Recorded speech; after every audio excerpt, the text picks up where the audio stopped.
A passenger on Southwest Airlines strips naked and poops on a seat midway. Why did she do like that? Let's get into the story. Welcome to the deep dive.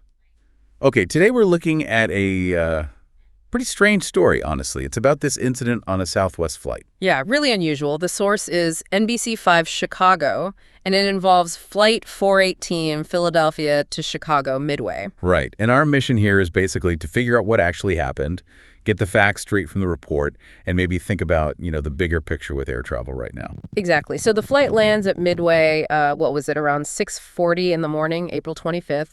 Pretty standard flight time-wise. But then not so standard. Law enforcement, medical teams, they all meet the plane. Right. And the reason, according to these sources, is, a female passenger allegedly stripped naked. And apparently defecated on her seat. While landing. Yeah. That's the core event reported. Striking. Okay, so NBC5 Chicago broke it, citing their sources. And Southwest Airlines, they did confirm it, didn't they? They did. They put out a statement, confirmed an incident happened, apologized to the other passengers, for the disruption. And they mentioned the crew, right? Yeah. Praising their professionalism. Yeah, they did. Handling let's face it, a really tough situation. Definitely. So what happened with the plane itself? Must have been taken out of service. It was, yeah. Flight Radar 24 showed it was grounded for a bit. Deep cleaning, obviously. Obviously. But it was actually back in the air by 11:30 a.m. the same day. Wow, that's quick. Speaks to the operational pressures, I guess. Get the planes flying. For sure. But here's where things get a bit fuzzy. The passenger involved. Yeah, what happened to her? Was she arrested? Did she need medical help? Well, that's just it. The reports say it's unknown. Authorities haven't really released any more details beyond the basic incident.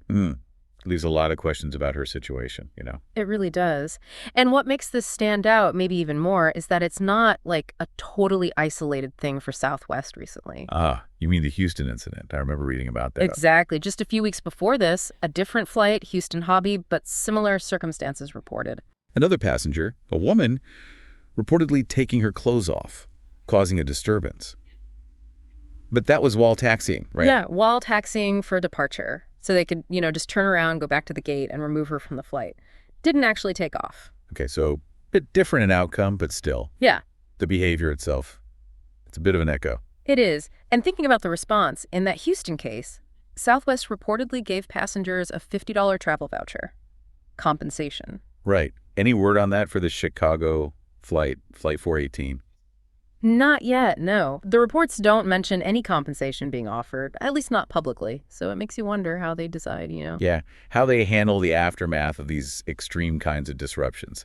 And this is all happening when Southwest is, kind of under the microscope, isn't it? It seems that way. There was that near-miss incident reported at Midway not long ago. Plus, they're making some big policy shifts. Like the capacity cuts and the baggage fees coming in, ending some of those things people liked about Southwest. Right. Changes that are getting a lot of attention. And, there's always speculation, which the report touches on briefly. About whether things like basic economy frustrations, less legroom, maybe expiring credits or points losing value, if that adds to passenger tension.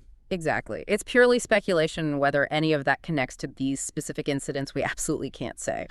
But it's part of the general conversation about the travel environment these days. So yeah, we've got these two really bizarre events, same airline, pretty close together. And it's happening against this backdrop of, operational issues and policy changes. It paints a picture, doesn't it? And it kind of leads to a bigger thought. Or are these just like extreme one-off freak incidents? Or is there maybe something more going on, like a sign of broader stress among flyers? It's a valid question to consider. Given all the pressures, the changes, it brings up something important for you, the listener, to think about. How do airlines keep things safe and comfortable for everyone when facing these kinds of challenges?